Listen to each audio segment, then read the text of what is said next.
رحل ابو بكر، لكن اسمه راح يبقى رمز للثورة السورية في حلب. من يومين صرنا الفاروق ابو بكر احد ابرز قادة الثورة السورية في حلب. توجه رسالة مهمة جدا، بتمنى تسمعوني للآخر. عندي سؤال لنشطاء الثورة السورية. بالنسبة لأبو بكر ويلي قتل قبله ويلي راح يقتل بعده، ايمت راح تتوثق هاي الاسماء؟ هي امانة لازم تأدوها. وين المؤرخين؟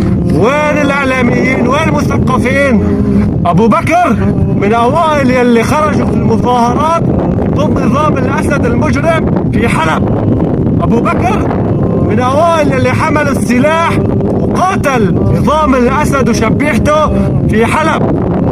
ابو بكر لما كان عمره 25 او 26 سنة كان قائد كتيبة وتعتبر من ابرز الكتائب في حلب.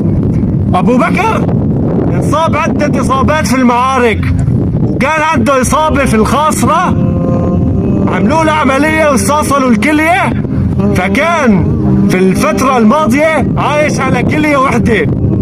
ابو بكر اخ لشهيدين وبن عائلة قدمت اكثر من 20 شهيد. ابو بكر لما كان في حلب كان مستلم ملف المفاوضات مع نظام الاسد المجرم وروسيا اثناء فترة الحصار. لما طلبوا منا نخرج من حلب، طلبوا الروس من ابو بكر نخرج بسلاحنا الفردي، لكن ابو بكر البطل ابى ورفض الا انه نخرج بسلاحنا الثقيل، وهذا اللي صار. رحل ابو بكر، لكن اسمه راح يبقى رمز للثورة السورية في حلب.